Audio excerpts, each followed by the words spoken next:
Hello friends, யுத்த பூமி நாவல் ஸ்டோரியோட அடுத்த எபிசோட பார்க்கணுன்னா சேனலை சப்ஸ்கிரைப் பண்ணிக்கோங்க. நிறைய பேர் சேனலை சப்ஸ்கிரைப் பண்ணாமலே பார்த்துட்ருக்கீங்க. ஸோ ப்ளீஸ் நீங்கள் சப்ஸ்கிரைப் பண்ணால் எங்களால் அடுத்தடுத்த எபிசோட் இன்ட்ரெஸ்ட்டாக போட முடியும். ஸோ ப்ளீஸ் சப்ஸ்கிரைப் பண்ணி சப்போர்ட் பண்ணுங்கள். தேங்க்யூ. அத்தியாயம் 2101. பெரும் படை அணிவகுத்து சென்று கொண்டிருந்த போது தீபிகா தொலைதூரத்தில் தெரிந்த அந்த நகரை நோக்கி பார்த்தவாறே, நமக்கு கிடைச்ச தகவல் படி அந்த கருங்கோன் சேனை குழுவோட ரொம்ப வலிமையான அரக்கர்கள் எல்லாரும் இந்த மேற்கு நகரத்துல தான் இருக்காங்க. ஒரு காலத்துல இந்த மேற்கு பகுதியை ஆண்ட வலிமையான ஒரு பிரிவோட கோட்டையா இந்த நகரம் இருந்தது. ஆனா அந்த அரக்கர்கள் ஒட்டுமொத்த பிரிவையும் அழிச்சு இதை அவங்க வசப்படுத்திட்டாங்க. கடந்த சில மாதங்களா அந்த அரக்கர்கள் எந்த ஒரு அசைவும் இல்லாம அமைதியா இருக்காங்க. அவங்க கண்டிப்பா ஏதோ ஒரு ரகசியமான வேலையை செஞ்சிட்டு இருக்காங்கன்னு மட்டும் எனக்கு தோணுது. அதனால நம்ம எல்லாரும் கொஞ்சம் எச்சரிக்கையா இருக்கணும் என்றாள். தீபிகாவின் வார்த்தைகளை கேட்ட ஜரீனாவும் ஜெயசமரனும் அமைதியாக தலையசைத்தனர். ஏனெனில் கருங்கோன் சேனை குழுவை பற்றி அவர்கள் நன்றாக அறிந்திருந்தனர். அதனால்தான் மனிதர்களின் இத்தகைய தாக்குதலுக்கு மத்தியில் அது அமைதியாக இருப்பது மிகவும் விசித்திரமானது என்று அவர்களுக்கு தோன்றியது. உண்மையில் பண்டைய காலம் முதல் இன்று வரை கருங்கோன் சேனை பல முறை மனிதர்களை தாக்கியிருந்தது. ஆனால் இதற்கு முன்பு வரை அந்த அரக்கர்கள் இவ்வளவு அமைதியாக இருந்ததில்லை. அந்த நேரத்தில் சற்று தொலைவில் நின்றிருந்த அக்னி மகாஞானி மெதுவாக, நாம இப்போ இருக்கிற நிலைமைய பார்த்தா அவங்க நம்மளை பார்த்து பயந்து போய் தான் சும்மா இருக்காங்கன்னு எனக்கு தோணுது. ஏன்னா முன்னாடி மாதிரி இல்லாம இப்போ நிலைமை அப்படியே தலைகீழா மாறிடுச்சு. நம்ம ரெண்டு உலகத்துக்கு நடுவுல இருந்த பிளவு இப்போ மூடியாச்சு.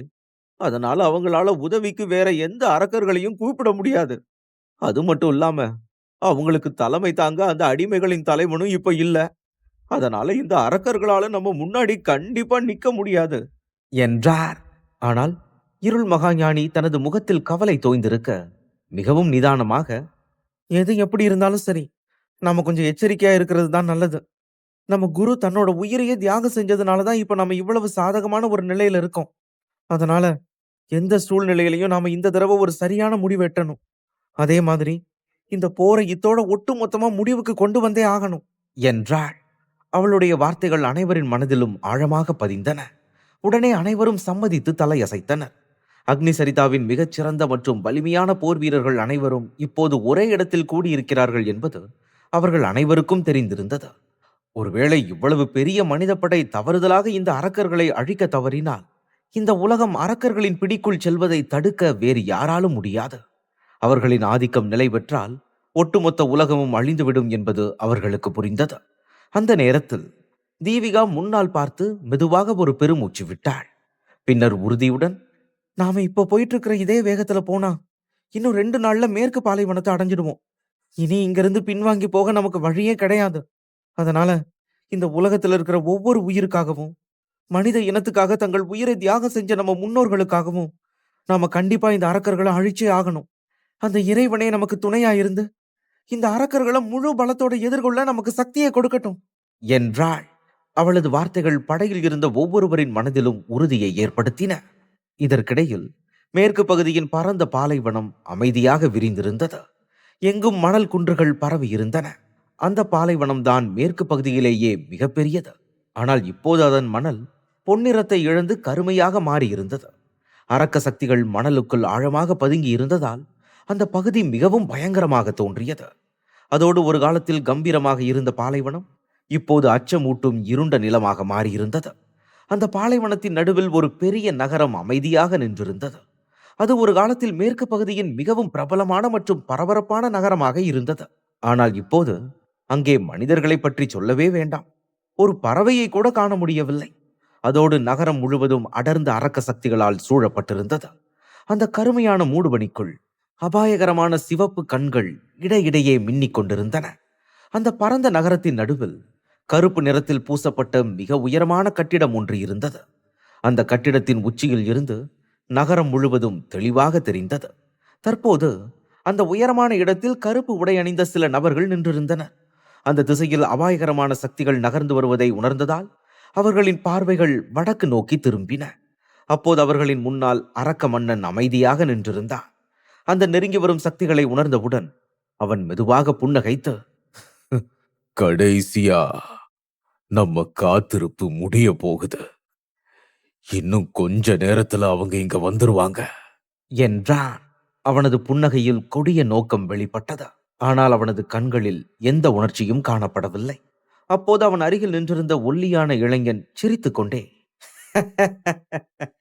இத்தனை வருஷத்துக்கு அப்புறம் நாம ஒளிஞ்சு வாழ வேண்டிய அவசியம் இல்லாத அந்த நேரம் வந்தாச்சு. இன்னைக்கு நிஜமாவே செம்ம வேடிக்கையா இருக்க போகுது. வர்ற ஒவ்வொருத்தனையும் நான் எவ்வளவு கொடூரமா கொல்ல போறேன்னா அத பார்த்தா அவனோட 7 தலைமுறைக்கும் நடுக்கம் வரணும் என்றான். அவன் சொன்னதை கேட்டு தனது கொடூரமான புன்னகையை மாற்றாமல் அரக்க மன்னன், சரி, இத சொல்லு. அவங்கள வரவேற்கிறதுக்கான எல்லா ஏற்பாடுகளும் சரியா முடிஞ்சிருச்சா? என்று கேட்டான். அதற்கு அவனுக்கு பின்னால் நின்றிருந்த இளைஞன் அமைதியாக தலையசைத்தான். அதே நேரத்தில் அருகில் இருந்த மற்ற அரக்கர்களும் மெதுவாக சிரிக்கத் தொடங்கினர். மனிதர்களை சமாளிக்க அவர்கள் ஏற்கனவே விரிவான ஏற்பாடுகளை செய்திருப்பதைப் போல அவர்களின் புன்னகைகள் தீய நோக்கத்தை காட்டின.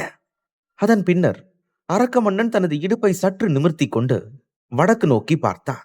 அப்போது அவனது கண்களின் ஆழத்தில் மூர்க்கமான ஒளி மின்னியது. பிறகு தாழ்ந்த குரலில், அப்படின்னா ரொம்ப நல்லது. அந்த அற்ப மனிதர்களோட வருகைக்காக தான் நான் ரொம்ப ஆவலா காத்துக்கிட்டு இருக்கேன் என்றான். அதைத் தொடர்ந்து பாலைவனத்தின் அமைதி நீண்ட நேரம் நிலைத்திருந்தது. அந்த அமைதி கனமாகவும் பதட்டமாகவும் உணரப்பட்டது. ஆனால் திடீரென்று வானமே பிளந்து போவது போல ஒரு பிரம்மாண்டமான சத்தம் கேட்டது. அந்த பயங்கரமான ஒலி வானத்தையே உலுக்கியது. அதே நேரத்தில் சுற்றியிருந்த அரக்க சக்திகளிலும் ஆழமான அதிர்வை ஏற்படுத்தியது. அந்த அதிர்வின் நடுவில் தூரத்து வானத்தில் ஒரு கருப்பு கோடு தோன்றியது. அது முதலில் மெதுவாக முன்னேறியது. பின்னர் சில நிமிடங்களிலேயே அது வெறும் கோடு அல்ல, அரக்கர்களை துவம்சம் செய்தபடி சீறி பாய்ந்து வரும் ஒரு மாபெரும் மனித படை என்பது அனைவருக்கும் புரிந்தது. இறுதியாக கூட்டணி வீரர்களின் மாபெரும் படை பாலைவனத்தை அடைந்தது. பிறகு வானில் பலத்த காற்று வீசியது. அந்த காற்று எண்ணற்ற வீரர்களை முன்னோக்கி செலுத்தியது. அப்போது அவர்களின் உடல்களிலிருந்து வெளிப்பட்ட சக்தி போரிடுவதற்கான அவர்களின் உறுதியை தெளிவாக காட்டியது. இத்தனை வீரர்களால் வெளிப்பட்ட சக்தி அந்த பகுதியின் வானத்தை முழுவதுமாக மூழ்கடிக்க போதுமானதாக இருந்தது. அந்த காட்சியை பார்த்தால் யாரு வேண்டுமானாலும் பயந்து போயிருப்பார்கள். அது இயல்பானதே. ஏனெனில் இந்த வீரர்கள் அக்னி சரிதத்தின் மிகவும் சக்தி வாய்ந்த போர் வீரர்கள். அதோடு அவர்கள் முன்னேறிய போது அப்பகுதியில் இருந்த தீய சக்திகள் சிதறடிக்கப்பட்டன. அப்போது தன் முன்னே பறந்து விரிந்து கிடந்த அந்த பாலைவனத்தை கண்ட தீவிகா தனது கையை உயர்த்தி படைகளை நிறுத்தினாள். பிறகு இடி முழக்கமாய், எல்லாரும் இங்கேயே நில்லுங்க. 3 கூட்டணிகளின் வீரர்களே, உங்களோட முழு சக்தியையும் பயன்படுத்தி இங்க இருக்கிற அத்தனை அரக்க சக்திகளையும் ஒரு சுவடு கூட இல்லாம ஒட்டுமொத்தமா அழிச்சிருங்க என்று கத்தினாள். அப்போது அவளது கண்களில் விசித்திரமான ஒளி பிரகாசித்தது. அவள் உயர்த்திய கையால் 3 கூட்டணிகளின் படைகள் நிறுத்தப்பட்டன. பிறகு அவளது கட்டளைகளை பின்பற்றி எண்ணற்ற வீரர்கள் தங்கள் சக்திகளை வெளிப்படுத்தி சுற்றியிருந்த அரக்க சக்திகளை தாக்கத் தொடங்கினர். அந்த தாக்குதல்களின் தாக்கத்தில் பாலைவனத்தின் நிலப்பரப்பு மாற்றமடைந்தது. கருத்து போன மணல் மெதுவாக பொன்னிறமாக மாறியது. வானம் கூட அரக்க சக்திகளின் பிடியிலிருந்து விடுபட்டு தெளிவானது. அதே நேரத்தில் அந்த பிரம்மாண்டமான படையின் தொடக்கமோ முடிவோ எங்கே இருக்கிறது என்று கண்டறிய முடியாத அளவிற்கு வீரர்கள் அங்கே நிறைந்திருந்தனர். இறுதியாக அவர்கள் அனைவரும் தங்கள் சக்திகளை வெளிப்படுத்தியபடி பாலைவனத்தின் நடுவே இருந்த அந்த நகரை நோக்கி நகரத் தொடங்கினர். ஆனால் ஆச்சரியப்படும் விதமாக அவர்கள் முன்னேறி செல்வதில் எந்த தடையோ சிரமமோ ஏற்படவில்லை. இதனால் அடுத்த அரை மணி நேரத்திற்குள்ளாகவே அனைவரும் தங்கள் நிலைகளில் நிறுத்தப்பட்டு தொலைவில் தெரிந்த அந்த நகரத்தை உற்று பார்த்தனர். அந்த பிரம்மாண்டமான நகரை பார்த்த மனிதர்களின் கண்களில் வெறுப்பும் ஆத்திரமும் கொழுந்துவிட்டு எரிந்தன. ஏனெனில் அந்த ஒரே நகரத்தில் மட்டும் முழு பாலைவனத்திலும் அவர்கள் சந்தித்ததை விட அதிகமான அரக்க சக்திகள் திரண்டிருந்தன. அதோடு அந்த நகரமே கருங்கோன் சேனையின் கோட்டை என்பதை அனைவரும் அறிந்திருந்தனர். அப்போது அங்கே ஒரு விதமான இறுக்கமான அமைதி நிலவியது. அந்த அமைதி கலைந்தால் அது கடந்த சில 1000 ஆண்டுகளில் இல்லாத ஒரு மாபெரும் போராக வெடிக்கும் என்பதை அனைவரும் உணர்ந்திருந்தனர். அதைத் தொடர்ந்து நீண்ட நேரம் கழித்து அந்த நகரத்தின் மீது அரக்க சக்திகள் மேகங்களாக குவிய தொடங்கின. அந்த சக்திகளோடு சேர்ந்து கருப்பு உடையணிந்த ஒரு அரக்கன் அங்கிருந்த அனைவருக்கும் முன்னிலையில் தோன்றினான். தொலைவில் நின்றிருந்த மனித படையை பார்த்த அவனது முகத்தில் ஒரு விசித்திரமான புன்னகை தோன்றியது. பிறகு தனது தீய எண்ணங்களை அந்த சிரிப்பிற்குள் மறைத்துக் கொண்டு அவன், அப்பா, ஒரு வழியா எல்லாரும் இங்க வந்துட்டீங்க. ரொம்ப நல்லது. என்னோட இந்த கோட்டையில உங்களுக்காக தான் நான் ரொம்ப காலமா காத்துக்கிட்டு இருந்தேன். இன்னைக்கு அந்த நாளும் வந்துருச்சு. இதுக்காக நான் எத்தனை நாள் தவம் இருந்தேன்னு எனக்கு மட்டும்தான் தெரியும். என்றான். அவனது குரல் அந்த பாலைவனம் முழுவதும் எதிரொலித்தது. அப்போது மனித படையின் பின்னால் இருந்து ஒரு சிலர் முன்வந்து நின்றனர். அவர்களில் ஒருத்தியான ஜரீனா அந்த கருப்பு உடை அணிந்த அரக்கனை தனது கூர்மையான கண்களால் வெறுப்போடு பார்த்து, நாங்களும் உன்னை ஒழிக்கிறதுக்காக தான் காத்துக்கிட்டு இருக்கோம் அரக்க மன்னனே என்றாள். அவள் சொன்னதை கேட்டு அந்த அரக்க மன்னன் விகாரமாக சிரித்தான். பிறகு ஜரீனாவை பார்த்து, நான் இத ஒத்துக்கிட்டு தான் ஆகணும் பணிராணியே. உன்னை சந்திச்சு பல ஆயிரம் வருஷம் ஆகுது. ஆனா உன்னோட போன ஜென்மத்துல நீ எவ்வளவு அழகா இருந்தியோ, இன்னைக்கும் அதே அழகு குறையாம இருக்க. உண்மைய சொன்னா இத்தனை வருஷமா போர் பண்ணி பண்ணி எனக்கு ரொம்ப களைப்பா இருக்குது. இந்த தடவை நாம ஏன் வேற ஏதாவது வித்தியாசமா பண்ணக்கூடாது? அதாவது இந்த மனிதர்களுக்கும் அரக்கர்களுக்கும் இருக்கிற பகையை இத்தோட முடிச்சுக்கிட்டு நாம எல்லாரும் ஒன்னா சேர்ந்துடலான்னு நான் சொல்றேன். நீங்க எல்லாரும் எங்கள மாதிரி இருளின் அடிமைகளா மாற சம்மதிச்சா இந்த உலகம் அழியும் போது உங்களுக்கு எதுவுமே ஆகாதுன்னு நான் உங்களுக்கு சத்தியம் பண்ணி தரேன். என்ன சொல்றீங்க? என்று கேலியாக கேட்டான். அதற்கு ஜீவ மரண மகாஞானி மிக தெளிவாக, இந்த உலகம் உனக்கு சொந்தமானது இல்ல. நீ எல்லாம் வெறும் அசுத்தமான அரக்க கழிவு மட்டும்தான். அதனால இங்கிருந்து எவ்வளவு சீக்கிரம் முடியுமோ அவ்வளவு சீக்கிரம் ஓடி போயிரு. அப்படி செஞ்சா ஒருவேளை உங்களை உயிரோட விடுறத பத்தி நாங்க யோசிப்போம் என்றாள். ஜீவ மரண மகாஞானியின் வார்த்தைகளை கேட்டு ஏளனமாக சிரித்த அரக்க மன்னன், நாங்க திரும்பி போகணுமா? இங்க பாரு, எங்களுக்கும் திரும்பி போகணும்னு தான் ஆசை. அதுக்கு நீங்க தான் எங்களுக்கு ஒரு உதவி பண்ணணும்.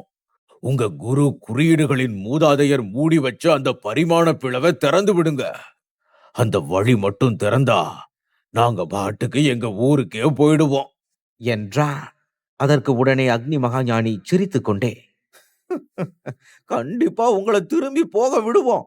ஆனா உங்களோட ஆன்மாக்கள் சுத்திகரிக்கப்பட்டதுக்கு அப்புறமா நீங்க எங்க வேணும்னாலும் போகலாம் என்றார். அவரது பதிலை கேட்டு அரக்கர்களின் தரப்பிலிருந்து பலமான சிரிப்பொலி எழுந்து, நீங்க இன்னும் பழைய மாதிரியே தான் இருக்கீங்க. இத்தனை வருஷத்துல உங்ககிட்ட எதுவுமே மாறல. நீங்களும் மாறல. நீங்க பேசுற தோரணையும் மாறல. என்று கேட்டது. அந்த சிரிப்புடன் அரக்க மன்னனுக்கு அருகில் கரும் பனிமூட்டம் மெதுவாக உருவாக தொடங்கியது. பிறகு அந்த இருண்ட பனிமூட்டத்திலிருந்து சில மனிதர்கள் வெளிப்பட்டனர். அவர்களில் இரண்டாம் மன்னனும் நின்று கொண்டிருந்தான். அந்த காட்சியை பார்த்த ஜரீனா தனது கண்களில் இரக்கமற்ற ஒளியுடன் முன்னே வந்து, உங்கள மாதிரி அரக்கர்களுக்கு அழிவே இல்லாதது மாதிரி தெரியுது. பரவாயில்ல, பல ஆயிரம் வருஷமா நடந்துட்டு இருக்கிற இந்த போரை இந்த தடவை நாங்க ஒரு முடிவுக்கு கொண்டு வருவோம். மனித இனத்தை மிரட்டுறதுக்கு உங்களுக்கு இனிமே ஒரு வாய்ப்பும் கிடைக்காது என்றாள். இதை கேட்ட அரக்க மன்னன் தனது தலையை அசைத்து கையை வீசி, போர் ஆரம்பிக்கிறதுக்கு முன்னாடியே அதோட முடிவை சொல்றது அவ்வளவு நல்லதில்ல. ஏன்னா முடிவு மாறும்போது அது ரொம்பவே வலிக்கும். வாங்க என்னோட அரக்க தோழர்களே, வந்து இங்க பாருங்க. இந்த அற்ப மனிதர்கள் நம்மளை இன்னும் கேவலமா பேசிக்கிட்டு இருக்காங்க. வந்து இவங்களுக்கு இருளின் சக்தினா என்னன்னு காட்டுங்க என்றான். அவன் இதை சொன்னவுடனே ஒரு அபாயகரமான கர்ஜனை பாலைவனம் முழுவதும் எதிரொலித்தது. அதே நேரத்தில் பாலைவனம் இரண்டாக பிளக்கத் தொடங்கி ஒரு பெரிய பூகம்பம் ஏற்பட்டது போல தரையில் மாபெரும் விரிசல் தோன்றியது. அதைத் தொடர்ந்து அந்த பிளவின் ஆழத்திலிருந்து ஆபத்தான கருப்பு புகையும் தீய சக்திகளும் வெளியேறின. அவற்றோடு சேர்ந்து எண்ணற்ற இருளின் அடிமைகளும் நேராக நரகத்தின் ஆழத்திலிருந்து ஊர்ந்து வருவது போல மேலே வந்தனர். அத்தியாயம் 2102. மேலே வந்த இருளின் அடிமைகள் அனைவரும் அந்த நகரத்தை சுற்றி அணிவகுத்து நின்று மனிதர்களை கொலை வெறியுடன் உற்று பார்த்தனர். அங்கே திரண்டிருந்த அரக்கர்களின் எண்ணிக்கையை எவராலும் கணக்கிட முடியவில்லை. ஏனெனில் கண்ணுக்கு எட்டிய தூரம் வரை அரக்கர்களே நிறைந்திருந்தனர். அதை பார்க்கும்போது கருங்கோன் சேனை குழுவின் அனைத்து அரக்கர்களும் அந்த இடத்தில் கூடியிருந்தது தெளிவாக தெரிந்தது. ஒரு விதத்தில் இந்த அரக்கர்களின் ஒருங்கிணைந்த பலம் 3 கூட்டணிகளின் ஒருங்கிணைந்த பலத்திற்கு சற்றும் குறைவாக இல்லை. அந்த நேரத்தில் திடீரென்று ஒரு பலமான வெடிப்பு சத்தம் கேட்க அந்த நிலப்பிளவு இன்னும் அகலமாக விரிந்தது. பிறகு அதிலிருந்து தனது 8 கைகளையும் விரித்தபடி பிரபஞ்ச அரக்க மன்னன் வெளிப்பட்டான். அவனது வருகையை கண்ட ஜீவ மரண மகா ஞானி நிதானமாக, இங்க யாரெல்லாம் வரணுமோ அவங்க எல்லாரும் வந்துட்டாங்க. இனிமே போற தொடங்க வேண்டியதுதான் பாக்கி என்றாள். அந்த நேரத்தில் அருகில் நின்று கொண்டிருந்த ஜரீனா அங்கிருந்த தீவிகா, ஜெயசமரன், ஆரண்யா, வித்யா மற்றும் மற்றவர்களை திரும்பி பார்த்து, அந்த அரக்க மன்னனையும் அவனோட ஆட்களையும் நாங்க பாத்துக்கிறோம். நீங்க எல்லாரும் அந்த கருங்கோன் சேனை குழுவில மிச்சம் இருக்கிற மத்த பலமான அரக்கர்களை சமாளிக்க வேண்டியிருக்கும் என்றாள். ஜரீனா சொன்னதை அனைவரும் ஏற்றுக்கொண்டு தங்களை தாங்களே போருக்கு தயார் செய்து கொள்ள தொடங்கினர். அதை பார்க்கும்போது ஒட்டுமொத்த உலகமே ஆவலோடு எதிர்பார்த்து கொண்டிருந்த அந்த மாபெரும் போர் இதோ இன்னும் சில நொடிகளில் தொடங்கப் போகிறது என்பது அவர்கள் அனைவருக்கும் புரிந்தது. அப்போது தீவிகா தனது கையில் இருந்த வாளை இன்னும் உறுதியாக பற்றிக் கொண்டாள். பிறகு போர்க்களம் அதிரும் வகையில் உரத்த குரலில், 3 கூட்டணிகளின் வீரர்களே, நான் சொல்றத கவனமா கேளுங்க. இதுதான் நமக்கான கடைசி போர். இதுல நாம ஜெயிச்சிட்டோம்னா இனிமே மனித இனத்துக்கு எந்த ஒரு ஆபத்தும் வராது.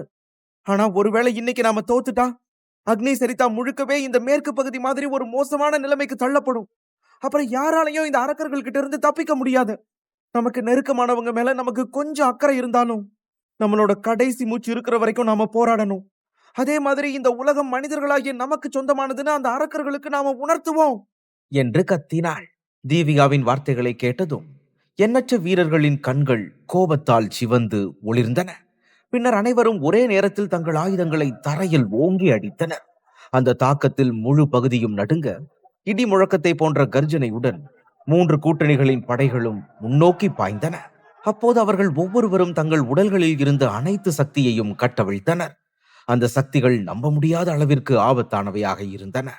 அதோடு வீரர்கள் அனைவரும் அந்த மாபெரும் அரக்க கூட்டத்தை நோக்கி வேகமாக முன்னேறினர். அந்த நேரத்தில் மனிதர்கள் முன்னேறி வருவதைக் கண்ட அரக்க மன்னன் கொடூரமாக சிரித்து, அரக்கர்களே, இந்த அற்பமான மனிதர்களை ஒழிக்கிறதுக்கு இதைவிட ஒரு நல்ல வாய்ப்பு உங்களுக்கு கிடைக்காது. அதனால ஒருத்தனை கூட உயிரோட விடாதீங்க. கடைசியில நம்ம தலைவரோட கட்டளை தான் ஜெயிக்கும். விநாசராஜன் வாழ்க என்றான். அவன் வார்த்தைகளை கேட்டதும் அவனை சுற்றி இருந்த எண்ணற்ற அரக்கர்கள் இடி முழக்கத்தை போன்ற கர்ஜனையுடன் தங்கள் அரக்க சக்திகளை வெளிப்படுத்தினர். பின்னர் அவை அனைத்தும் ஒரே நேரத்தில் முன்னோக்கி நகரத் தொடங்கின.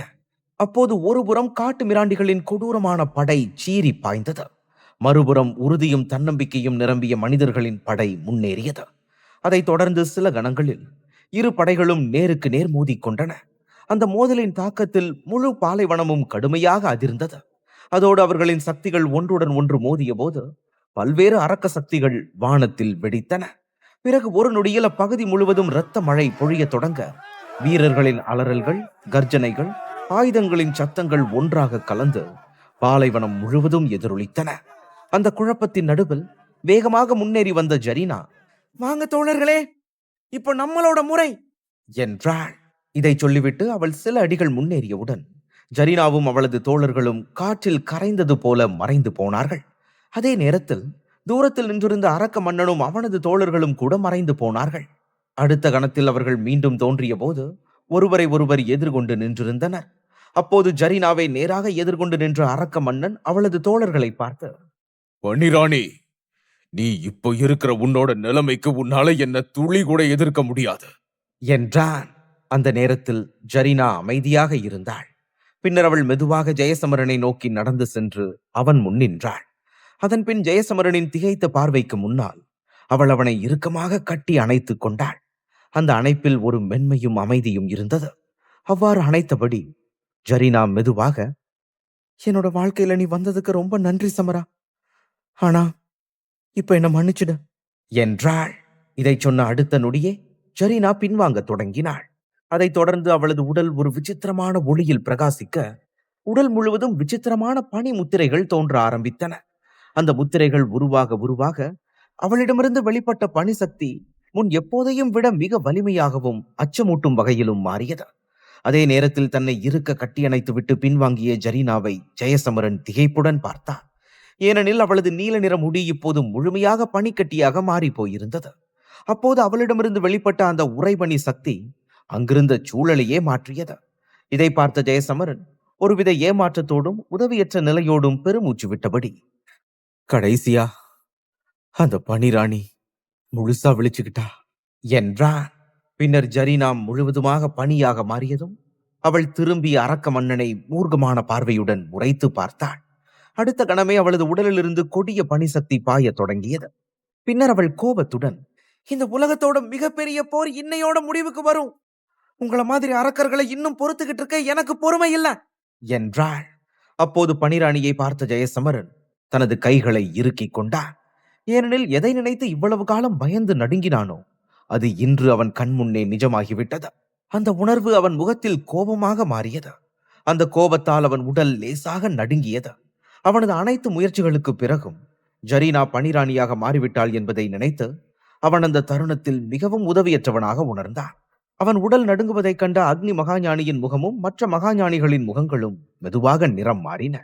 அதோடு ஜெயசமரனின் உணர்ச்சிகள் அவன் முகத்தில் பிரதிபலிப்பதை அவர்கள் தெளிவாக கண்டனர்.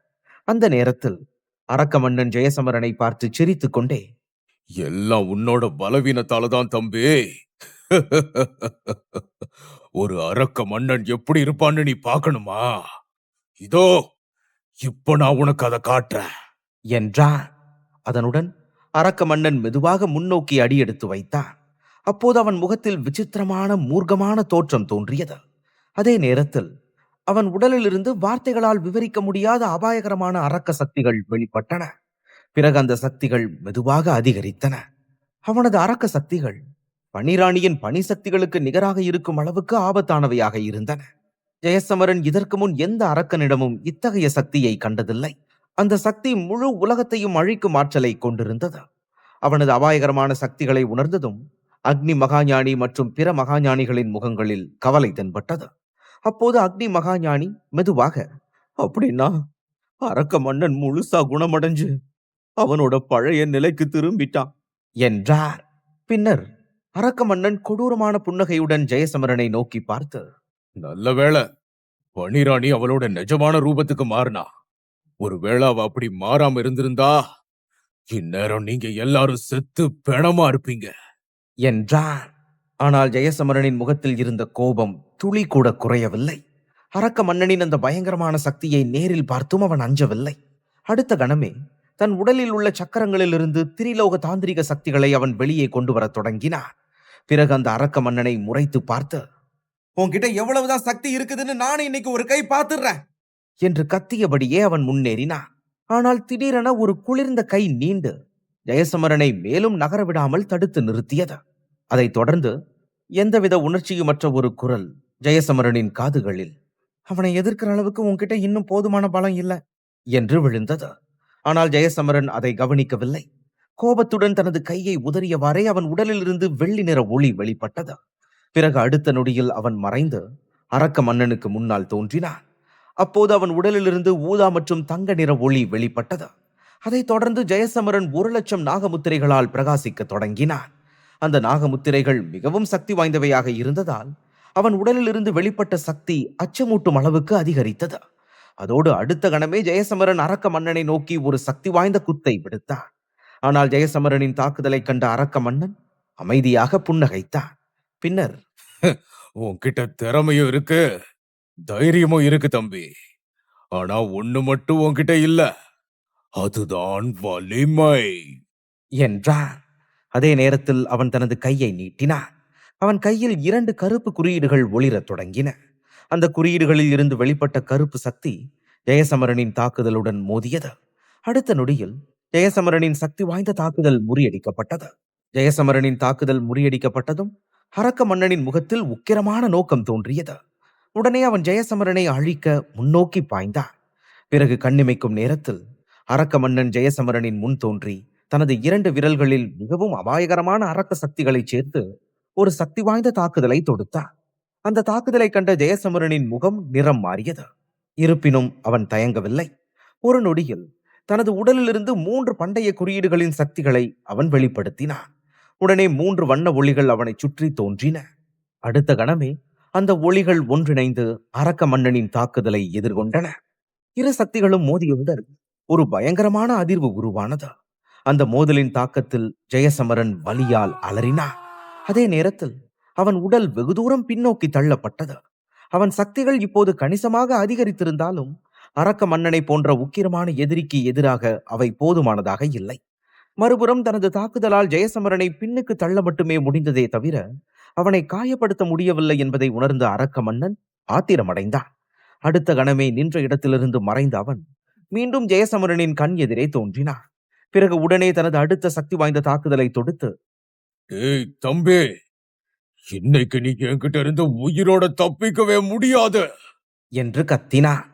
அரக்க மன்னன் தனது அடுத்த தாக்குதலை ஜெயசமரன் மீது செலுத்திய அதே நேரத்தில் பனிராணி திடீரென ஜெயசமரனுக்கு முன் தோன்றினாள். பின்னர் அவள் தனது விரலை நீட்டி அரக்க மன்னனின் சக்தி வாய்ந்த தாக்குதலை தடுத்தாள். அதோடு பனி சக்திகளும் அரக்க சக்திகளும் மோதியவுடன் சுற்றியிருந்த பரிமாணம் கூட நொறுங்கியது. அந்த மோதலின் அதிர்ச்சியில் அவர்கள் இருவரின் உடல்களும் பின்னோக்கி தூக்கி எறியப்பட்டன. அப்போது அரக்க மன்னன் தன்னை சுதாரித்துக் கொண்டு புன்னகைத்தான். பின்னர் பனிராணியை நோக்கி, ஏய் பனிராணியே, ஏன் இவ்வளவு கோவப்படுற? நீ ஏன் எல்லார் முன்னாடியும் இப்படி மாற வேண்டி இருந்ததுன்னு இந்த தம்பிக்கு புரிய வைக்கத்தான் நான் உதவி பண்ண. நீ மட்டும் இந்த தியாகத்தை பண்ணாம இருந்திருந்தா இந்த பாவப்பட்ட மனிதர்களோட நிலைமை என்னவாகிருக்குன்னு இந்த முட்டாளுக்கு புரியல என்றான். இதை கேட்ட ஜரீனாவின் கண்கள் கோபத்தால் சிவந்தன. அவள் உடனே அரக்க மன்னனை நேராக பார்த்து, அவனுக்கு இத பத்தி நீ விளக்கம் சொல்ல வேண்டிய அவசியம் இல்ல அரக்க மன்னனே. முதல்ல உன்னை நீ காப்பாத்திக்க வழிய பாரு என்றாள். அப்போது அவளது பார்வையில் அவனை அழிக்கும் நோக்கம் தெளிவாக தெரிந்தது. அதை கவனித்த அரக்க மன்னன் கேலியாக, ஹேய், எல்லாரும் இங்க பாருங்களேன், பனிராணி கோபத்துல கொதிக்கிறா. நீ இவ்வளவு கோபப்படுறத பார்க்கவே ஆச்சரியமா இருக்கு. உன்னோட இந்த மறுபிறவி உன்னை ரொம்ப பலவீனமாக்கிடுச்சு போல என்றான். அவன் பேசுவதை ஒரு பொருட்டாக மதிக்காமல் ஜரீனா தனது பார்வையை ஜெயசமரன் பக்கம் திருப்பி, சமரா, இப்போதைக்கு எதையும் நினைச்சு அவசரப்படாத.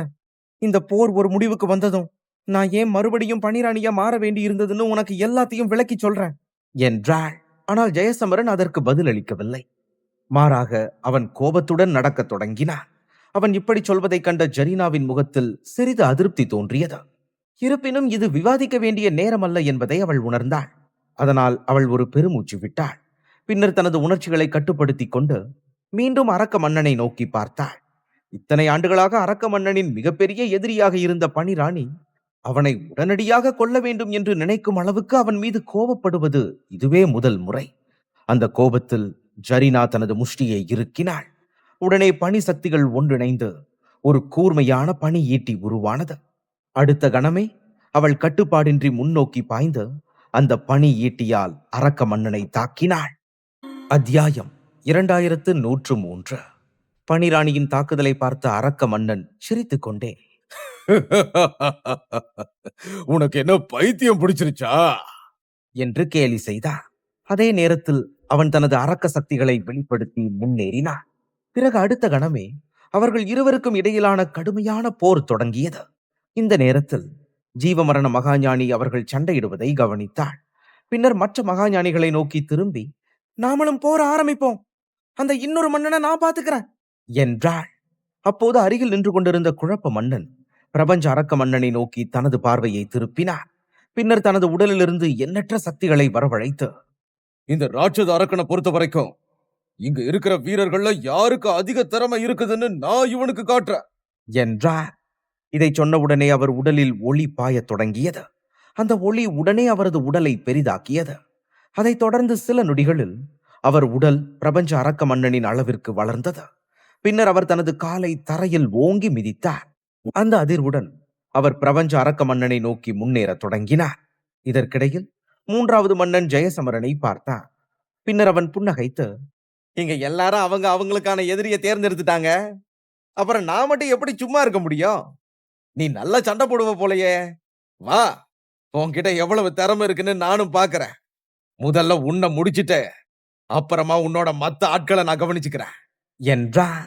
ஆனால் ஜெயசமரன் அவனது பேச்சை ஒரு பொருட்டாகவே மதிக்கவில்லை. அதோடு அவன் முகத்தில் எந்த உணர்ச்சியும் தெரியவில்லை. பிறகு திடீரென்று ஜெயசமரனின் நெற்றியிலிருந்து ஆயிரக்கணக்கான அடி தூரம் வரை பிரகாசிக்கக்கூடிய ஒரு பேரொளி வெளிப்பட்டது. அந்த ஒளியின் பிரகாசத்தை பார்த்து மிரண்டு போன அந்த மூன்றாவது மன்னன் பதட்டத்துடன், நீ நீ ஒரு திரிலோக தாந்திரிகனா என்று கேட்டான். அந்த தருணத்தில் ஜெயசமரனின் நிலை ஏன் பண்டைய மகாஞானிகளுக்கு இணையாக இருந்தது என்பது மூன்றாவது மன்னனுக்கு புரிய தொடங்கியது. அப்போது ஜெயசமரன் அவனை உற்று பார்த்தான். பிறகு அவன் கண்களில் கொலை வெறியுடன், இந்த அரக்கனை என்கிட்ட விட்டுருங்க, இவனை நான் கவனிச்சுக்கிறேன் என்றான். ஜெயசமரன் தனது வார்த்தைகளை முடித்தவுடன் சிறிதும் தாமதிக்காமல் நெற்றியிலிருந்து வெளிப்பட்ட ஒளியுடன் அவன் மூன்றாவது மன்னனை நோக்கி விரைவாக முன்னேறினான். அக்னி மகாஞானியும் மற்ற மகாஞானிகளும் அதை ஆமோதித்தனர். ஏனெனில் ஜெயசமரனின் சக்திகள் தங்களுக்கு சமமானவை என்பதை அவர்கள் அறிந்திருந்தனர். மேலும் திரிலோக தாந்திரிகனாக இருந்ததால் மூன்றாவது மன்னனை எதிர்கொள்ளும் திறன் அவனுக்கு இருப்பது தெளிவாக தெரிந்தது. ஆனால் மூன்றாவது மன்னன் தனது திகைத்த முகபாவனையை அடக்கிக் கொண்டு புன்னகைக்க தொடங்கினான். அந்த நேரத்தில் அவனது கையில் இருந்த அரக்க கண்ணிலிருந்து ஒரு இருண்ட ஒளி வெளிப்பட்டதா. பிறகு அந்த அரக்க ஒளி ஜெயசமரனின் நெற்றியிலிருந்து வெளிப்பட்ட திரிலோக ஒளியை எதிர்த்தது. அந்த நேரத்தில் ஜெயசமரன் மூன்றாவது மன்னனை அடைந்திருந்தான். அதற்குள் மற்ற மகாஞானிகளும் தங்கள் தாக்குதல்களை தொடங்கி இருந்தனர். அதோடு எல்லா மகாஞானிகளும் அரக்க கூட்டத்தின் மற்ற சக்தி வாய்ந்த மன்னர்களை எதிர்கொண்டிருந்தனர். அதனால் வானமும் பூமியும் இரண்டு தனித்தனி போர்க்களங்களாக பிரிக்கப்பட்டது போல தோன்றியது.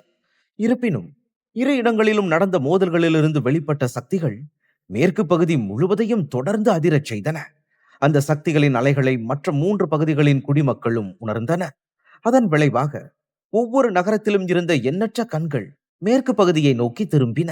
இதற்கிடையில் மேற்கு பகுதியில் மூன்றாவது மன்னன் தன் முன்னால் நின்ற ஜெயசமரனை பார்த்து புன்னகைத்து, ஒன்னு மட்டும் நான் ஒத்துக்கிட்டுதான் ஆகணும் தம்பி. எங்க அரக்க மன்னன் சொன்னது 100% உண்மைதான். உன்கிட்ட அபாரமான சக்தி இருக்க. உன்னை நான் சந்திச்சு ரொம்ப நேரம் ஆகல. ஆனா இவ்வளவு கம்மியான நாள்ல நீ ஒரு திரிலோக தாந்திரிகனா மாறுவேன்னு நான் கனவுல கூட நினைக்கல என்றா. ஆனால் அந்த நேரத்தில் ஜெயசமரன் கோபம் தனியும் அறிகுறி எதுவும் காட்டவில்லை. அதோடு பேசி காலத்தை வீணடிக்கவும் அவன் விரும்பவில்லை. அதனால் கண்ணிமைக்கும் நேரத்தில் தன் கைகளில் இருந்த 3 பண்டைய குறியீடுகளின் சக்திகளை திரட்ட தொடங்கி அடுத்த கணமே அவன் இருந்த இடத்திலிருந்து மறைந்தான். பிறகு மீண்டும் தோன்றிய போது ஜெயசமரன் மூன்றாவது மன்னனின் தலையின் மேல் இருந்தான். அதைத் தொடர்ந்து பண்டைய குறியீடுகளின் சக்தியுடன் அவன் தலையில் ஒரு சக்தி வாய்ந்த தாக்குதலை தொடுத்தான். ஆனால் மூன்றாவது மன்னன் சாதாரண வீரன் அல்ல. ஜெயசமரனின் சக்திகள் கணிசமாக அதிகரித்திருந்தாலும் அவன் உடனடியாக தனது உடலிலிருந்து அளவற்ற அரக்க சக்திகளை வெளிப்படுத்தினான். அந்த சக்திகள் ஒன்றிணைந்து ஒரு அரக்க பாதுகாப்பு கவசமாக உருவானது. அதே நேரத்தில் அவன் தனது முஷ்டியில் சக்திகளை திரட்டி ஜெயசமரனை எதிர்கொண்டான். அப்போது அவர்கள் இருவரின் தாக்குதல்கள் மோதியவுடன் சுற்றியுள்ள பரிமாணத்தில் திடீரென ஒரு விரிசல் தோன்றியது. அந்த மோதலுக்கு பிறகும் மூன்றாவது மன்னன் நிறுத்தவில்லை. அவன் தொடர்ச்சியான தாக்குதல்களை தொடுத்தான். அதே நேரத்தில் அவன் ரகசியமாக தனது கைகளில் கூர்மையான கருப்பு முட்களை உருவாக்கி ஜெயசமரனை தொடர்ந்து தாக்கினான். ஆனால் ஜெயசமரன் அஞ்சவில்லை. மாறாக அவன் தனது உடல் முழுவதும் 3 பண்டைய குறியீடுகளின் சக்திகளை புகுத்தினான். அந்த குறியீடுகள் ஒன்றிணைந்து 3 வண்ணங்கள் கொண்ட ஒரு சக்தி வாய்ந்த கவசத்தை உருவாக்கின. அந்த கவசத்தை உருவாக்கியவுடன் ஜெயசமரன் மூன்றாவது மன்னன் மீது ஒரு சக்தி வாய்ந்த குத்தை வீசினான். அவனது குத்தில் கருந்துளைகள், மின்னல்கள் மற்றும் வெள்ளி ஒளி ஒன்றிணைந்திருந்தன. பிறகு அந்த தாக்குதல் இறுதியில் மூன்றாவது மன்னனின் கருப்பு முட்களில் மோதியது. அது மோதியவுடன் தீப்பொறிகள் பறந்தன. அதைத் தொடர்ந்து வெளிப்பட்ட சக்தி அலைகளால் சுற்றியிருந்த பகுதி கடுமையாக அதிர்ந்தது. அதன் பிறகு அவர்கள் இருவரும் வெறி பிடித்தவர்களைப் போல ஒருவரை ஒருவர் தாக்கத் தொடங்கினர். அவர்களின் ஒவ்வொரு தாக்குதலும் எதிராளியை அழிக்கும் அளவுக்கு சக்தி வாய்ந்ததாக இருந்தது. இருப்பினும் அவர்களின் வலிமையான கவசங்கள் அந்த தாக்குதல்களை தொடர்ந்து முறியடித்தன. அதே நேரத்தில் போர்க்களத்தின் மற்ற பகுதிகளிலும் போர்கள் தீவிரமடைந்தன. பல நூற்றாண்டுகளாக ஒருவரை ஒருவர் எதிரிகளாக கருதியிருந்த இரு தரப்பினரும் முழு சக்தியுடன் மோதினர். அதனால் பரிமாணங்கள் நடுங்கின. அதை பார்க்கும்போது முழு உலகமும் அழிவின் விளிம்பில் இருப்பது போல தோன்றியது. அதோடு அரக்க சக்திகள் அப்பகுதி முழுவதும் பரவின. அதைத் தொடர்ந்து வானமும் பூமியும் 2 தனித்தனி போர்க்களங்களாக மாறின. தரையில் கூட்டணியின் வீரர்கள் கருங்கோன் சேனை குழுவின் அரக்கர்களை எதிர்த்து போரிட்டனர். வானத்தில் இரு தரப்பினரின் மிகவும் சக்தி வாய்ந்த வீரர்கள் மோதினர். இதற்கிடையில் ஜெயசமரன் எந்த வகையிலும் மூன்றாவது மன்னனை விட பலவீனமானவன் அல்ல என்பது தெளிவானது. அதனால் மூன்றாவது மன்னனால் அவனை எளிதில் வெல்ல முடியவில்லை. பிறகு இருவரும் ஒளியாக உருமாறி தொடர்ந்து மோதினர். அப்போது ஜெயசமரன் பண்டைய குறியீடுகளின் கவசத்துடன் இருந்தான். மூன்றாவது மன்னன் அரக்க பாதுகாப்பு கவசத்துடன் இருந்தான். ஆனால் ஜெயசமரன் ஒவ்வொரு முறை தாக்கும் போதும் 3 பண்டைய குறியீடுகளின் சக்திகள் ஒன்றிணைந்து வெளிப்பட்டன. அதனால் மூன்றாவது மன்னன் தனது முழு பலத்தையும் பயன்படுத்தி அதை எதிர்கொள்ள வேண்டியிருந்தது. அப்போது இருவரின் கண்களிலும் கொடிய நோக்கம் தெரிந்தது. பிறகு திடீரென அவர்கள் இருவரும் ஒரே நேரத்தில் மற்றொரு சக்தி வாய்ந்த தாக்குதலை தொடுத்தனர். அந்த தாக்குதல் மிகவும் வலிமையானதாக இருந்ததால் அவர்கள் இருவரும் ஆயிரக்கணக்கான அடி தூரம் பின்னோக்கி தள்ளப்பட்டனர். ஆனால் அடுத்த கணமே அவர்கள் மீண்டும் சமநிலையை பெற்று ஒருவரை ஒருவர் நோக்கி பாய்ந்தனர். இப்போது ஜெயசமரனின் உடல் முழுவதும் 1 மில்லியன் நாகமுத்திரைகள் ஒளிர்ந்தன. அந்த சக்தி அவனது பண்டைய நாகப்போர் நுட்பத்தை மேலும் உயர்த்தியது. அதனால் அந்த சக்தி ஒரு நாக கர்ஜனையின் வலிமையையும் விஞ்சியது. இருந்த போதிலும் ஜெயசமரனால் மூன்றாவது மன்னனை தாக்க முடியவில்லை. அது மூன்றாவது மன்னன் எவ்வளவு சக்தி வாய்ந்தவன் என்பதை தெளிவாக வெளிப்படுத்தியது. தனது தாக்குதல்கள் தொடர்ந்து தோல்வி அடைவதை கவனித்த ஜெயசமரன் குத்துவதற்கு பதிலாக பண்டைய குறியீடுகளின் சக்திகளை ஒன்றிணைத்து அவற்றை ஒரு மந்திர கோலாக மாற்றினான். அந்த மந்திர கோல் 3 வண்ணங்களுடன் பிரகாசித்தது. அதோடு அதன் உச்சியில் மின்னல் ஒளி திகழ்ந்தது. நடுப்பகுதியில் வெள்ளி ஒளி சுழன்றது. கீழ்ப்பகுதி முழுவதும் கருமையான சக்திகளால் சூழப்பட்டிருந்தது. பிறகு அடுத்த கணமே ஜெயசமரன் அந்த மந்திர கோலை பயன்படுத்தி மூன்றாவது மன்னனை தாக்கினார். ஆனால் மூன்றாவது மன்னன் அமைதியாக தனது கையை முன்னோக்கி ஓங்கி அடித்தான். அந்த அசைவின் தாக்கத்தில் பரிமாணத்தில் ஒரு பெரிய பிளவு தோன்றத் தொடங்கியது. அந்த பிளவிலிருந்து மிகவும் சக்தி வாய்ந்த அரக்க சக்திகள் வெளிப்பட்டன. அதைத் தொடர்ந்து சில நொடிகளில் அந்த சக்திகள் ஒன்றிணைந்து ஒரு பிரம்மாண்டமான கதவாக உருமாறின. அப்போது அந்த கதவின் மேல் விசித்திரமான குறியீடுகள் தோன்றி அது மேலும் பயங்கரமாக தோன்றியது. அதே நேரத்தில் ஜெயசமரனின் மந்திரக்கோல் அந்த அரக்க கதவை தாக்கிய உடனேயே அதில் எண்ணற்ற விரிசல்கள் தோன்றின. பிறகு தாமதிக்காமல் ஜெயசமரன் மீண்டும் தாக்கினான். அந்த 2வது தாக்குதலில் கதவு சிதறி நொறுங்கியது. அதே வேகத்தில் அவன் தனது மந்திர கோலால் மூன்றாவது மன்னனை தாக்க முயன்றான். ஆனால் இந்த முறை ஜெயசமரன் பரிமாணத்தை சாமர்த்தியமாக பயன்படுத்தினான். அதனால் மூன்றாவது மன்னன் முன்புற தாக்குதலுக்கு தயாராகி கொண்டிருந்த போது ஜெயசமரனின் தாக்குதல் திடீரென அவனுக்கு பின்னால் தோன்றி அவனை தாக்கியது. அந்த கொடூரமான தாக்குதலின் தாக்கத்தில் மூன்றாவது மன்னன் வெகு தூரம் தூக்கி எறியப்பட்டான். அதோடு அவனது உறுதியான கவசத்தில் ஒரு பள்ளம் ஏற்பட்டிருப்பதை அவன் கவனித்தான். பிறகு அவன் கோபத்தில் எதிர் தாக்குதல் நடத்துவதற்கு முன்பே அவனுக்கு பக்கத்தில் இருந்த மற்றொரு பரிமாணத்திலிருந்து ஜெயசமரனின் மந்திரக்கோள் மீண்டும் வந்து அவனை தாக்கியது. அதைத் தொடர்ந்து சில கணங்களில் மூன்றாவது மன்னன் எண்ணற்ற தாக்குதல்களை தவிர்க்க வேண்டிய நிலைக்கு தள்ளப்பட்டான். அவற்றில் சில அவனது கவசத்தில் பட்டதால் அதில் பெரிய கீறல்கள் தோன்றின. அதோடு அவனது அரக்க பாதுகாப்பு கவசம் மெதுவாக சேதமடைந்து மோசமான நிலைக்கு சென்றது. தனது நிலை மோசமடைவதை உணர்ந்த மூன்றாவது மன்னனின் கண்கள் கோபத்தால் சிவந்து ஒளிர்ந்தன. அடுத்த கணமே அவன் அலறியபடி ஒரு சக்தி வாய்ந்த குத்தை விட்டான். அரக்க சக்திகள் நிரம்பிய அந்த தாக்குதல் நேராக ஜெயசமரனின் உடலில் மோதியது. அந்த தாக்குதலின் தாக்கத்தில் ஜெயசமரன் வெகு தூரம் தூக்கி எறியப்பட்டான். அப்போது அவனது கவசத்தில் ஏற்பட்ட விரிசல்களில் பண்டைய குறியீடுகள் மங்கலாக ஒளிர்ந்தன. அந்த தாக்குதல் மிகவும் சக்தி வாய்ந்ததாக இருந்ததால் ஜெயசமரனின் வாயிலிருந்து ரத்தம் வழிய தொடங்கியது. உண்மையில் மூன்றாவது மன்னன் கருங்கோன் சேனை குழுவில் இருந்த மூன்றாவது மிகவும் சக்தி வாய்ந்த அரக்கன். இப்போது ஜெயசமரன் வெகு தூரம் பின்னோக்கி தள்ளப்பட்டிருந்ததால் மூன்றாவது மன்னன் தனது பார்வையை தனது சேதமடைந்த கவசத்தின் மீது திருப்பினான். அப்போது அதில் எண்ணற்ற விரிசல்களும் ஓட்டைகளும் தோன்றியிருந்தன. பின்னர் அவன் ஜெயசமரனை அச்சுறுத்தும் பார்வையுடன் பார்த்து பெருமூச்சு விட்டு, இருக்கிறதுலயே ரொம்ப பலவீனமான ஒரு மகா ஞானியை சமாளிக்கிறது இவ்வளவு கஷ்டமா இருக்கும்னு என்னால நம்பவே முடியல. எல்லா மகா ஞானிகளோடையும் சண்டை போடணும்னு நான் நினைக்கல. ஆனா உன்ன மாதிரி ஒரு சின்ன பையன் என்னையே சவாலுக்கு கூப்பிடுறது எல்லார் முன்னாடியும் எனக்கு கிடைச்ச பெரிய அவமானம் என்றான். அதற்கு பிறகு மூன்றாவது மன்னன் கீழே இருந்த வீரர்களின் கூட்டத்தை நோக்கி பார்த்தான். பிறகு மெதுவாக தனது வலது கையை உயர்த்தியபடி, ரொம்ப காலத்துக்கு முன்னாடி அந்த தொண்டைமான் பிரிவோட 3 தலைவர்களும் உன் பேரை சொல்லி நான் கேள்விப்பட்டிருக்கேன் தம்பி. அப்பவெல்லாம் நீ ஒரு சாதாரண எறும்புன்னு தான் நான் நினைச்சேன். அதனாலதான் நான் உன்னை பெருசா கண்டுக்கல. ஆனா ஒரு நாள் அந்த எறும்பு என்னையே எதிர்கொண்டு நான் கனவுல கூட நினைக்கல என்றான். பிறகு திடீரென்று அந்த மூன்றாவது மன்னனின் கையில் இருந்த தீய கண் சிமிட்டத் தொடங்கியது.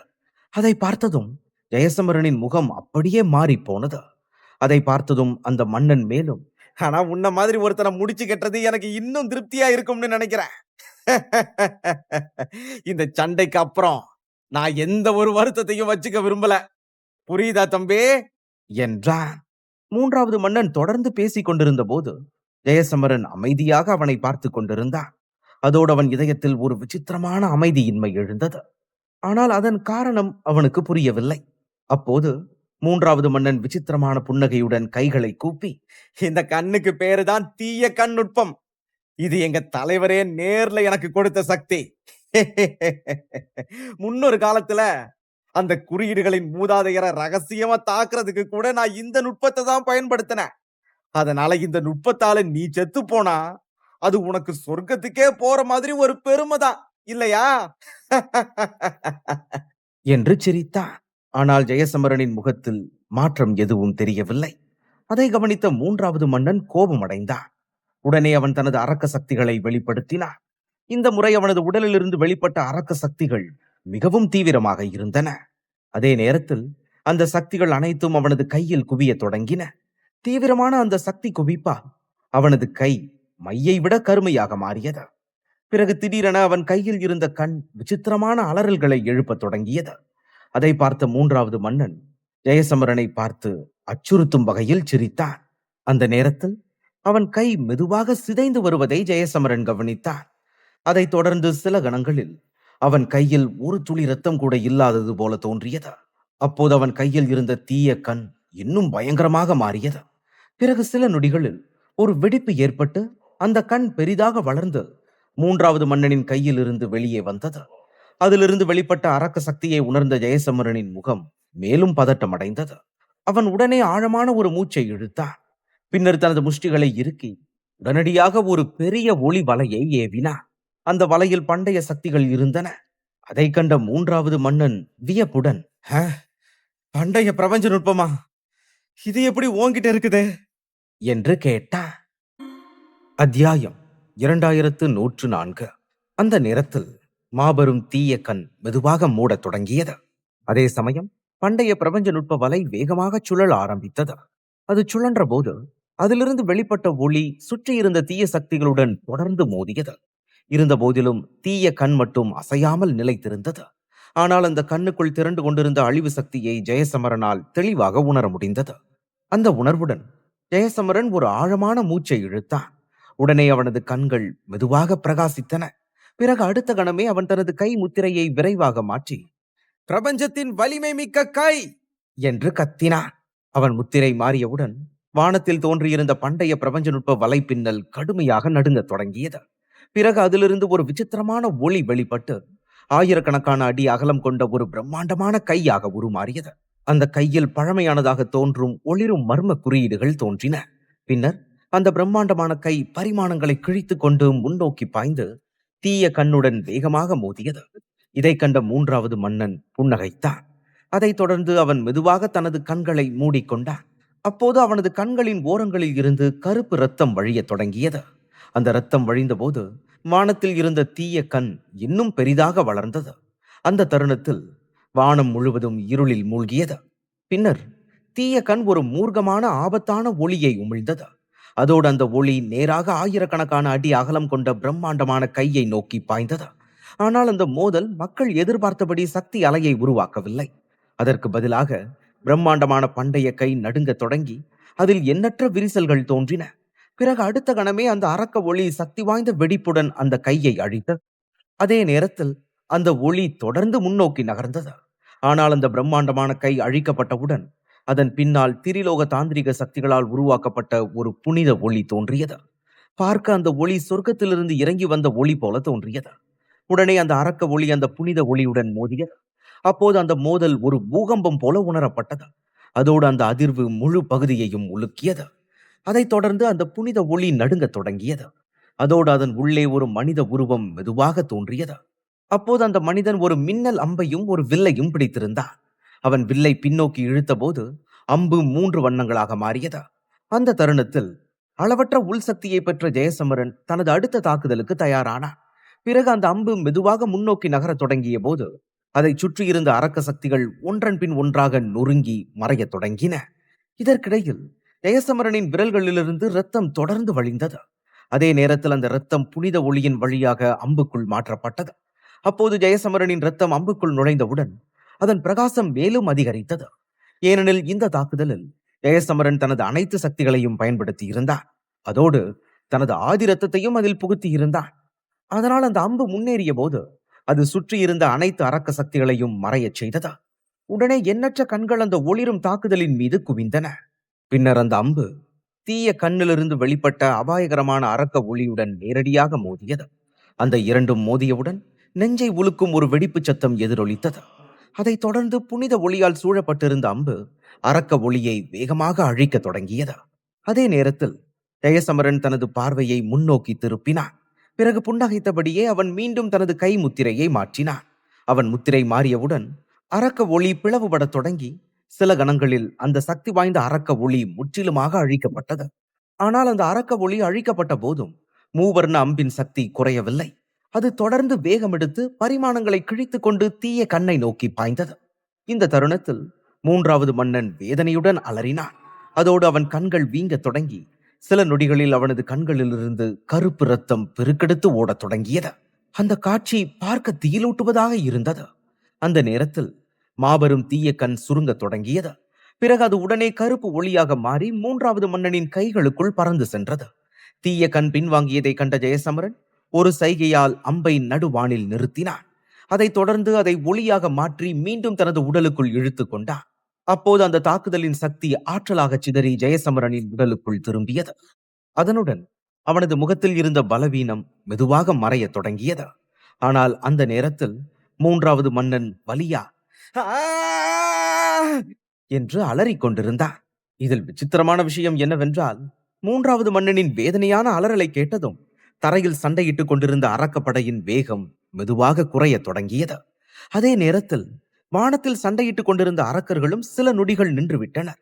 ஆனால் இந்த மாற்றம் அரக்கப்படையின் தரப்பில் மட்டுமே நிகழ்ந்தது. இதை கண்ட ஜெயசமரன் மிகவும் ஆச்சரியமடைந்தான். அதன் பிறகு அவன் தொடர்ந்து மூன்றாவது மன்னன் அலறுவதையே கவனித்துக் கொண்டிருந்தான். அந்த நேரத்தில் ஜெயசமரனின் மனதில் ஒரு சிறிய கவலை உருவானது. ஏனெனில் மூன்றாவது மன்னன் கடுமையாக காயமடைந்து வலியால் அலறிக் கொண்டிருந்தாலும் அவனால் இன்னும் சண்டையிட முடிந்தது. அப்படி இருக்க அவன் ஏன் சாகப் போவது போல நடந்து கொண்டிருக்கிறான் என்ற சந்தேகம் ஜெயசமரனின் மனதில் எழுந்தது. இதற்கிடையில் வானத்தில் ஜரினாவுடன் சண்டையிட்டுக் கொண்டிருந்த அரக்க மன்னன் தாக்குதலிலிருந்து தன்னை காத்துக் கொண்டு சற்று பின்வாங்கினான். ஜரினாவுடன் நடந்த கடுமையான மோதலின் விளைவாக அவனது ஆடைகள் ஓரளவு கிழிந்திருந்தன. பின்னர் அவன் பயங்கரமாக அலறிக் கொண்டிருந்த மூன்றாவது மன்னனை திரும்பி பார்த்து தலையை மெதுவாக அசைத்தபடியே, மூன்றாவது மன்னா, நீதான் எல்லாருக்கும் முன்னாடி இவ்வளவு மோசமா அடி வாங்குவேன்னு நான் கொஞ்சம் கூட எதிர்பார்க்கல என்றான். அதன் பிறகு மூன்றாவது மன்னனின் வேதனையான அலறல்கள் மெதுவாக குறையத் தொடங்கின. அப்போது அவனது முகம் முழுவதும் கருப்பு இரத்தத்தால் மூடப்பட்டிருந்தது. அந்த காட்சி பார்க்க மிகவும் பயங்கரமாக தோன்றியது.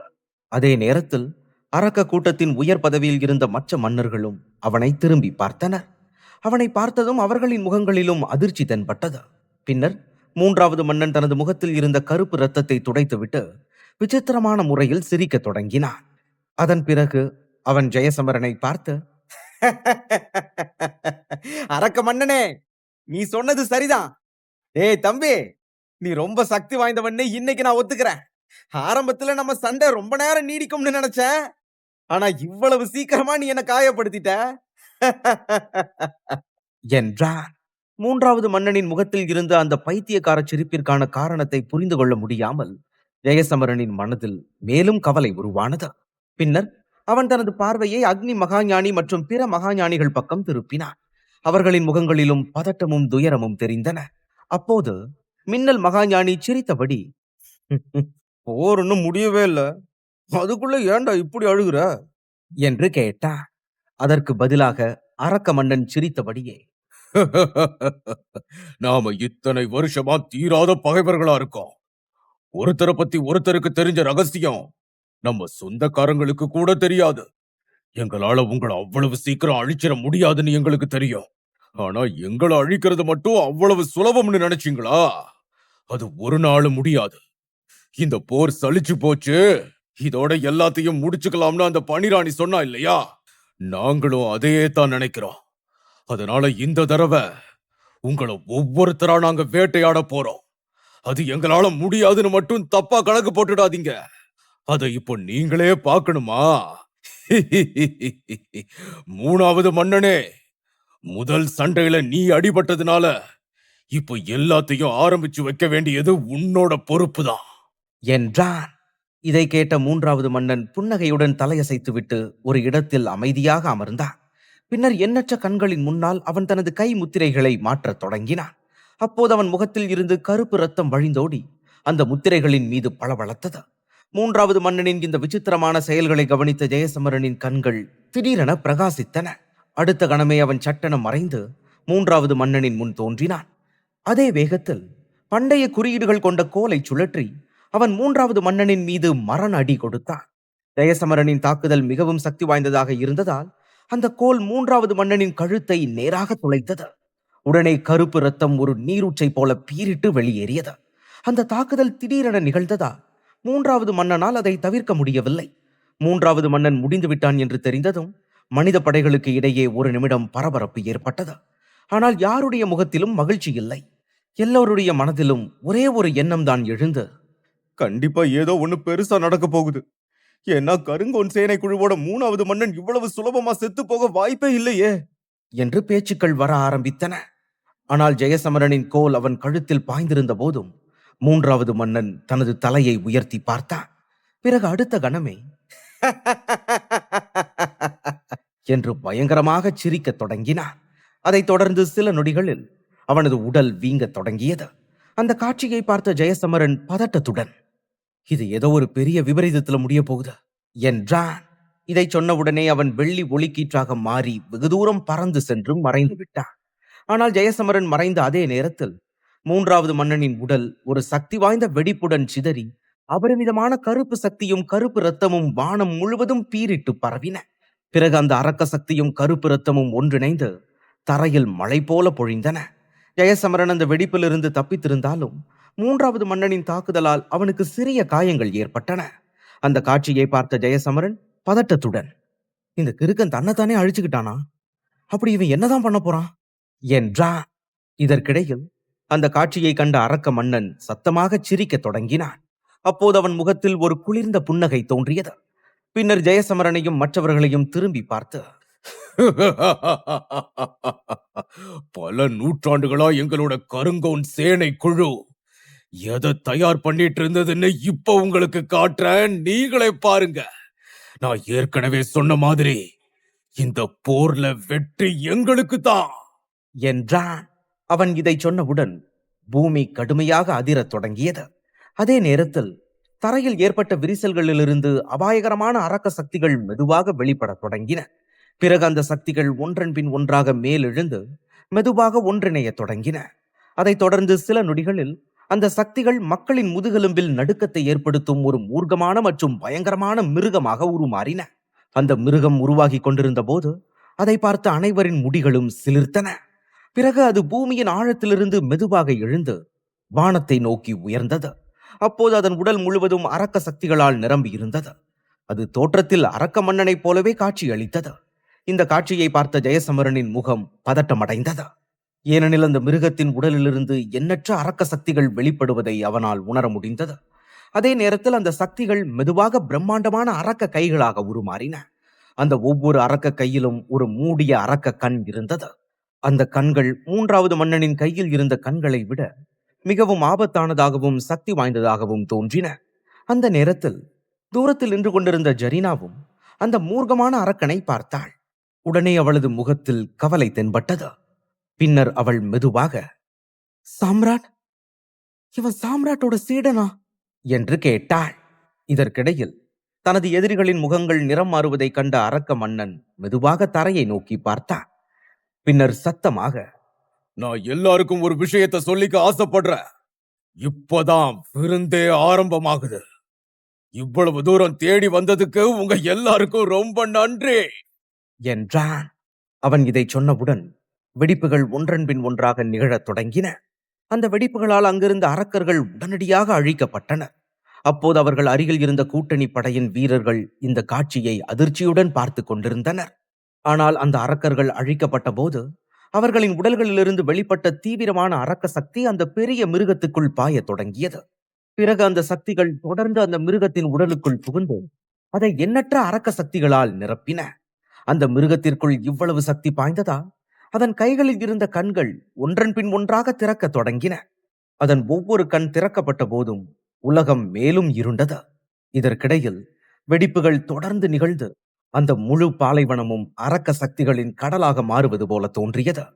அந்த கணத்தில் கூட்டணி படையின் வீரர்கள் காற்றில் தூக்கி வீசப்பட்டனர். அத்தியாயம் 2105.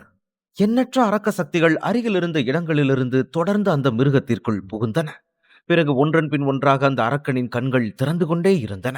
ஆனால் இவ்வாறு கண்களை திறப்பது எளிதான செயலாக இருக்கவில்லை. அதனால் அந்த கருங்கோன் சேனை குழுவில் இருந்த அரக்கர்களின் படை முழுவதும் அழிக்கப்பட்ட பிறகும் அந்த மிருகத்தின் பாதிக்கும் மேற்பட்ட கண்கள் இன்னும் மூடியே இருந்தன. இதற்கிடையில் அரக்க மன்னன் தனது பார்வையை கருங்கோன் சேனை குழுவின் மன்னர்கள் பக்கம் திருப்பி, சிப்பாய்கள் அவங்களோட வேலையை செஞ்சு முடிச்சிட்டாங்க. இப்போ உங்களோட முறை வந்தாச்சு என்றான். அவன் வார்த்தைகள் ஒலித்ததும் அனைத்து அரக்க மன்னர்களின் முகங்களிலும் விசித்திரமான புன்னகைகள் தோன்றின. ஆனால் அந்த புன்னகைகளில் ஒரு வெறித்தனம் தென்பட்டது.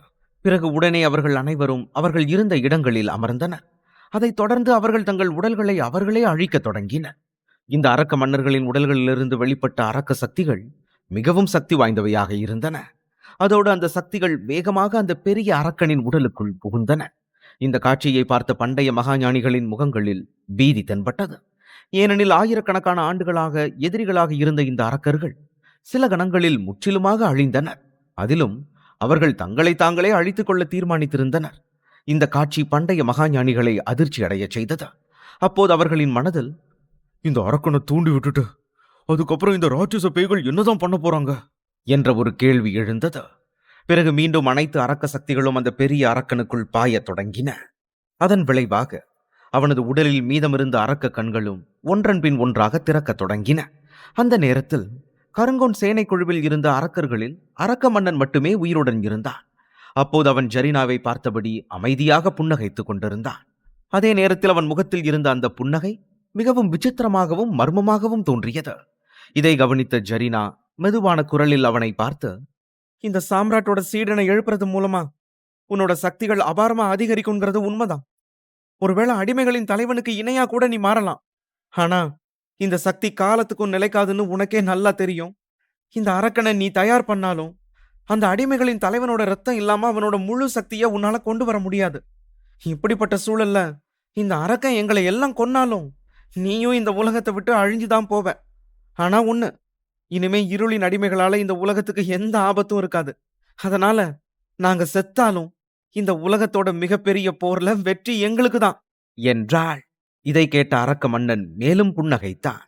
பின்னர் அமைதியாக, மனிதர்களான உங்களுக்கு தியாகம் பண்றதுன்னா ரொம்ப பிடிக்கும்ல. ஆனா இந்த போர்ல நீங்க எல்லாரும் சாக போறீங்க, தோக்கவும் போறீங்க.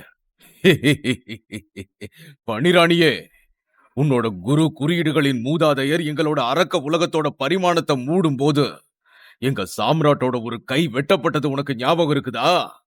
அந்த சாம்ராட்டோட கை இன்னும் உங்களோட உலகத்துல தான் இருக்கு. உண்மையை சொல்லணும்னா உன்னோட குரு சாம்ராட்ட சிறை வைக்க தன்னோட உயிரை தியாகம் பண்ணப்பவே நீங்க தோத்துட்டீங்க. அவனால ஒரு நாள் எங்க சாம்ராட்டுக்கு ஈடாக முடியாது. சாம்ராட்டின் கையே, எங்களுக்கு இப்போ உன்னோட உதவி தேவை. சீக்கிரம் வெளியே வா என்று கத்தினான்.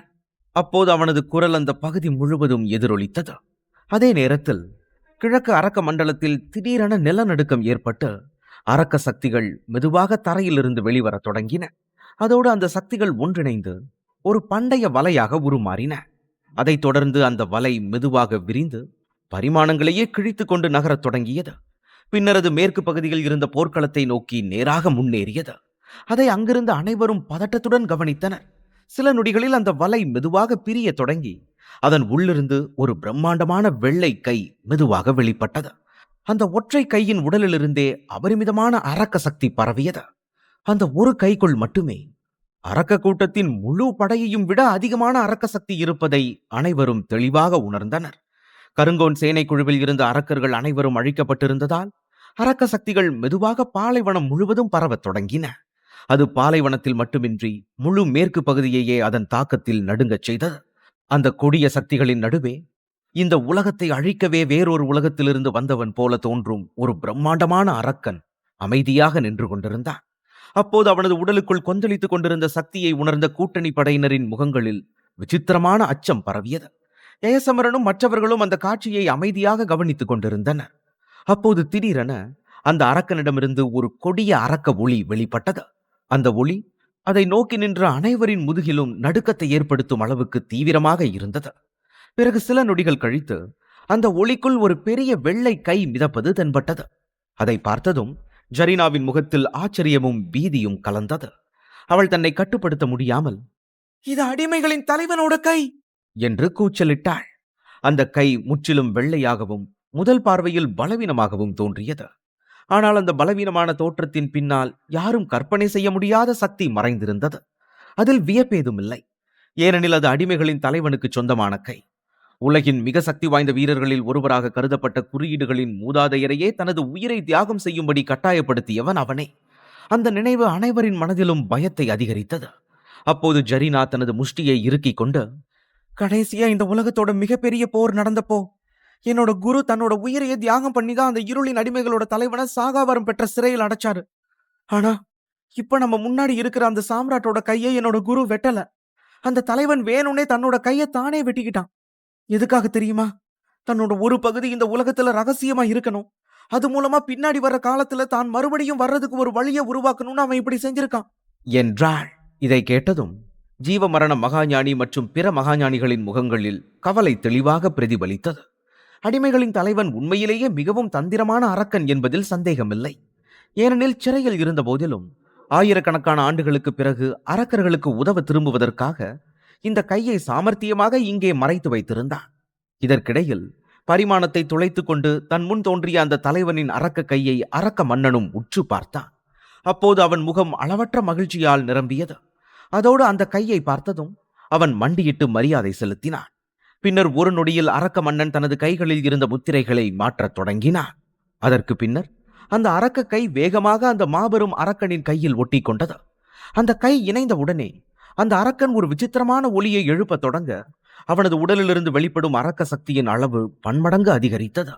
மேலும் அந்த சக்திகளில் இப்போது அடிமைகளின் தலைவனின் சக்திக்கு உரிய தன்மை தென்பட்டது. அதே நேரத்தில் இதுவரை மூடியிருந்த அந்த அரக்கனின் உடலின் கடைசி கண் திடீரென திறந்தது. அந்த கண்களில் முழு உலகத்தையும் அழிக்கும் நோக்கம் தெளிவாக பிரதிபலித்தது. பின்னர் அரக்க மன்னன் வானத்தை நோக்கி சிரித்தபடி,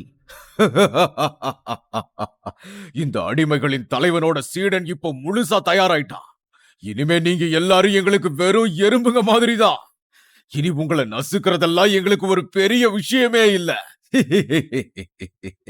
கடைசியில இந்த உலகம் எங்க கைக்கு வர்றதை யாராலையும் தடுக்க முடியாது. அன்னைக்கு எங்க தலைவனாலேயே முடிக்க முடியாம போன வேலைய இன்னைக்கு நாங்க வெற்றிகரமா முடிச்சிட்டோம் என்றான்.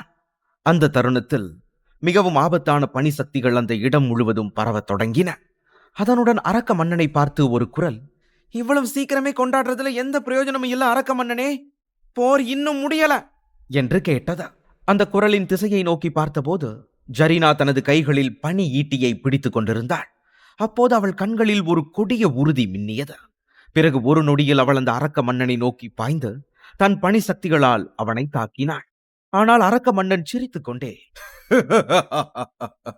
பனிராணியே, இப்ப நீ என்ன செஞ்சும் ஒரு புண்ணியமோ இல்ல, எல்லாம் கைமீறி போயிடுச்சு என்றான். அதே நேரத்தில் அவன் ஜரீனாவின் தாக்குதலை நேரடியாக எதிர்கொள்ளவில்லை. மாறாக அவனது உடலிலிருந்து அளவற்ற அரக்க சக்தி வெளிப்பட்டது. அதற்கிடையில் அவன் மெதுவாக பின்வாங்கி நேராக அந்த மாபெரும் அரக்கனின் உடலுக்குள் சென்றான். அதைத் தொடர்ந்து அவர்கள் இருவரும் ஒன்றிணைந்தனர். அதன் பின்னர் சாம்ராட்டின் சீடன் மேலும் மேலும் பெரிதாக வளரத் தொடங்கி சில நொடிகளில் அவனது அளவு மேகங்கள் கூட அவன் தலைக்கு கீழே மிதக்கும் அளவுக்கு உயர்ந்தது. அப்போது அவன் சிரித்தபடியே, இப்ப நான் அடைஞ்சிருக்கிற இந்த சக்தியை வச்சு அடிமைகளின் தலைவனையே என்னால சவாலுக்கு கூப்பிட முடியும். அப்படி இருக்கும்போது வெறும் சாதாரண மனிதர்களான நீங்க எனக்கு என்ன தீங்கு செஞ்சிட முடியும் என்று கேட்டான். இதை கேட்ட ஜரீனா தனது கை முத்திரைகளை மெதுவாக மாற்றத் தொடங்க அவளது கைகளில் பனி சக்திகள் திரண்டன. பிறகு சில நொடிகளில் அவை பிரம்மாண்டமான பனி மலைகளாக உருவெடுத்தன. அந்த மலைகள் சிறைச்சாலைகள் போல தோன்றும் வலிமையுடன் வேகமாக முன்னேறி சாம்ராட்டின் சீடனை நோக்கி பாய்ந்தன. ஆனால் ஜரீனாவின் அளவற்ற சக்தி வாய்ந்த தாக்குதலை எதிர்கொண்ட போதும் சாம்ராட்டின் சீடன் அமைதியாக சிரித்துக் கொண்டிருந்தான். பின்னர் அவன் தனது அரக்க கையை மெதுவாக நீட்டினான். அடுத்த நொடியில் அந்த வலிமையான பனிமலைகள் அனைத்தும் ஒரே நொடியில் நொறுக்கின. அந்த நம்ப முடியாத அளவுக்கு உறுதியான பனிமலைகள் இவ்வளவு எளிதாக அழிக்கப்பட்டதை பார்த்த அனைவரும் திகைத்து போனார்கள். அதே நேரத்தில் அந்த காட்சியை பார்த்த ஜரீனாவின் உடல் லேசாக நடுங்கியது. பிறகு அவள் மெதுவாக பின்வாங்கி கவலையுடன் அந்த பிரம்மாண்டமான அரக்கனை மீண்டும் பார்த்தாள். இப்போதுதான் சாம்ராட் சீடனின் தற்போதைய பலம் உண்மையில் சாம்ராட்டின் உண்மையான சக்தியை எட்டியிருப்பதை அவள் தெளிவாக உணர்ந்தாள். அந்த நேரத்தில் அனைத்து மகாஞானிகளும் முன்னே வந்து கவலையுடன், நிலைமை கை மீறி போய் ரொம்பவும் மோசமாயிடுச்சு, இப்போ நாம என்ன பண்றது என்று கேட்டார்கள்.